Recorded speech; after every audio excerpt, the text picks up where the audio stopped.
বিয়ের দাবিতে ধর্ণা। এই কথাটি বারংবার শোনা গেলেও এবার প্রধান শিক্ষককে বিয়ে করার দাবি তুলেই ধর্ণায় বসল ওই স্কুলেরই কর্মরত এক শিক্ষিকা।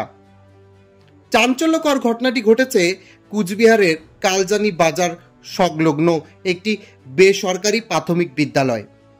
ঘটনার বিবরণে জানা যায়, ওই স্কুলের প্রধান শিক্ষকের সাথে দীর্ঘ 1 বছরের প্রেমের সম্পর্কে জড়িয়ে পড়ে ওই স্কুলেরই এক শিক্ষিকা। তবে এখন প্রধান শিক্ষক ওই শিক্ষিকাকে বিয়ে করতে নারাজ হওয়ায় নিজের অধিকারের উদ্দেশ্যে ধর্ণায় বসল ওই বেসরকারি স্কুলের শিক্ষিকা। স্কুলের মধ্যেই ধর্ণা বসার খবর ছড়িয়ে পড়তেই চাঞ্চল্য সৃষ্টি হয় গোটা এলাকা জুড়ে। সেখানে উপস্থিত হয় বিভিন্ন ছাত্রছাত্রীর অভিভাবকগণ। কার্যত স্কুলের ভেতরেই এমন ঘটনা ঘটতেই প্রশ্ন উঠতে শুরু করেছে শিক্ষক শিক্ষিকাদের বিরুদ্ধে। যদি এমনই হয় তাহলে ছাত্রছাত্রীরা কি শিখবে? আমি বিবেকানন্দ শিশুতীর্থের প্রাইভেট স্কুলের একজন শিক্ষিকা। আমি এখানে ধর্নায় বসেছি। এখানকার যিনি প্রধান শিক্ষক, ওনার সঙ্গে আমার একটা সম্পর্ক রয়েছে। এখন তিনি অস্বীকার করছেন আমার আর ওনার সম্পর্কের কথা। আমি এখন দাবি চাচ্ছি, আমার বিচার চাচ্ছি। আমাকে আমার ন্যায্য বিচার দিতে হবে। ওকে এখানে আসতে হবে, এসে আমাকে বিয়ে করতে হবে। কতদিন ধরে আপনাদের সম্পর্ক? 1 বছর। কি বলছেন উনি এখন? ওনার দাবি, আমাকে উনি এখন চেনেন না, আমার সঙ্গে ওনার কোনো সম্পর্ক নেই, আমার সঙ্গে উনি কোনোদিন কথাই বলেননি, এগুলো বলছে এখন। আপনি বিদ্যালয়ে ধর্নায় বসেছেন, কেন ওনার বাড়িতে বসেননি? উনি থাকেন এখানে। এখানে এখন কোথায় আছেন? এখন জানি না কোথায় আছে। আপনার কি প্রশাসনের দ্বারস্থ হয়েছিলেন বিষয়টি নিয়ে?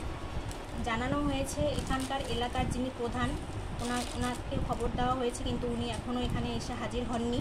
ওনাকে অনেকেই খবর দিয়েছে, কিন্তু উনি কোনো দায়িত্ব নিচ্ছেন না। উনি স্পষ্ট জানিয়ে দিয়েছেন যে আমি এগুলোতে নেই।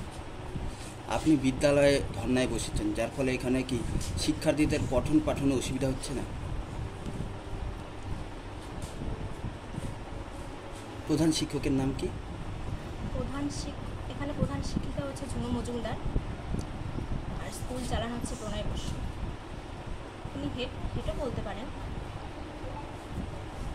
বাসিন্দা, কালকে বিকাল 3টা নাগাদ আমি শুনতে পেলাম, হ্যাঁ, আমার বাড়ির থেকে একটুখানি দূর ওর স্কুলটা। তো আমার বাড়ির পাশে শুনতে পেলাম যে এরকম ওর নাম পারমিতা, ও এখানে ধর্নায় বসেছে। এই কাহিনী।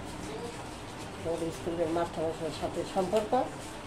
এখন তারা অস্বীকার করছে। মাস্টারমশাই নাকি আগের দিন সোনাবস্ত্র হয়েছে অন্য মেয়ের সাথে, বয়সে এখানে ধর্নায় বসেছে। স্থানীয় বাসিন্দা হিসেবে কি চাচ্ছেন? আমরা আসলাম এখানে কয়েকজন মহিলা মেয়েরা, যে অন্ততপক্ষে ওকে মানে দেখতে হবে। ধর্নায় বসেছে, এখানে লোকজন নাই, ওরও আত্মীয় স্বজন নাই, পাড়ার লোকও নাই, ছেলের বাড়িরও কেউ নাই। আমরা আসার পরে কয়েকবার সেল ছাড়াইছি, তার মানে সকাল থেকে না খাওয়া, তখন বিকেল হয়ে গেছে, হ্যাঁ, কয়েকবার সেল ছাড়াইছে, পড়ে গেছে। তো বিস্কুট জল এটা ওটা দিয়ে তারপরে ওকে সুস্থ করলাম। আমরা প্রধান সাহেবকে ফোন করেছি এবং ওনারা, প্রধান সাহেব আমাকে ব্যক্তিগতভাবে না করছে, উনি এগুলোর মধ্যে নাই, উনি কিছু করবেন। তারপর ওকে বললাম তুমি কি করবে? ও বললো আমি এখানেই থাকবো যতক্ষণ আমার বিচার না হয়। এই আছে কালকে থেকে, এইটুকুই আমার দেখুন। আমার নাম শেফালি সরকার।